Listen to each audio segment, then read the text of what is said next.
It is one of the most well-known biblical facts. Chapter 13 of the book of Revelation records the rise of the Antichrist and his beastly kingdom in the very last days of man's rule, just before the return and reign of Jesus Christ. We are given many hints and signs of the Antichrist in chapter 13, but the most well-known hint is the cryptic message that the number of his name is 666. There are many speculative interpretations of this particular number, but regardless of the interpretations, it cannot be argued that this number is clearly and uniquely equated with God's number of judgment. It is the number of evil. It is the number associated with a coming destruction. Interestingly and curiously, the number 666 is found only two other times in the Bible, once in 1 Kings chapter 10 and once in 2 Chronicles chapter 9.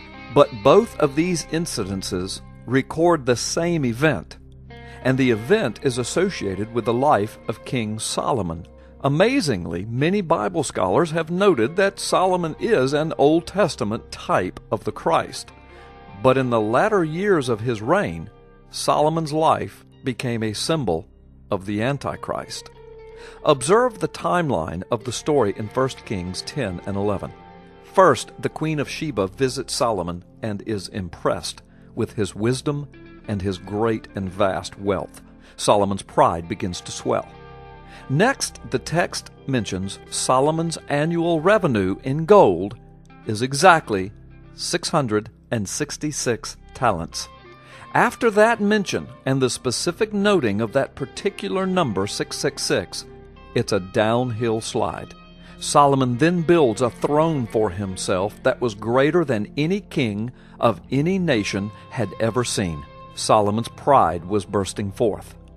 Incidentally, the throne had 6 steps, according to the scriptures, outlined with the images of 12 lions.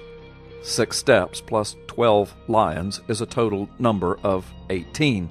And of course, 18 is defined as 6 plus 6 plus 6. Even his very throne carried the mark 666. Next, it is accounted that Solomon continued to accumulate wealth and chariots and horses. But Deuteronomy chapter 17, beginning with verse 16, forbade that the kings of the people of God should do this. Next, we read of Solomon collecting up foreign wives, concubines, a harem.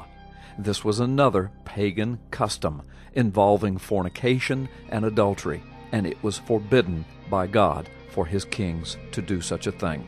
Solomon became infamous for his 1,000 wives and concubines. And what was the result of his foreign wives?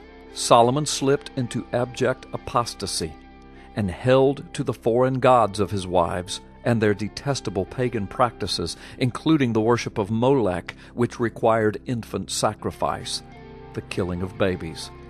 Does any of this sound familiar? The Bible records next that at Solomon's death his kingdom was divided. It was ripped asunder. Civil war erupted, and eventually God's people came under one godless king after another, until God's people were finally taken into captivity by the Assyrians and then the Babylonians. But the downhill slide all began with the recording that Solomon's annual income in gold was exactly 666 talents. The world community that we now live in celebrates wealth and military power, war, terrorism, violence, fornication, adultery, homosexuality, and abortion. The world we live in worships gold and fleshly lusts. World economies are collapsing. World powers are now shifting.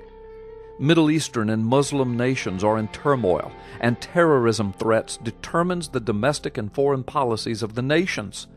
Thrones are being set up, wealth is being amassed, and armies are being built with nuclear arsenals, all at unprecedented rates in world history. Could it be that we are now living in the days of 666?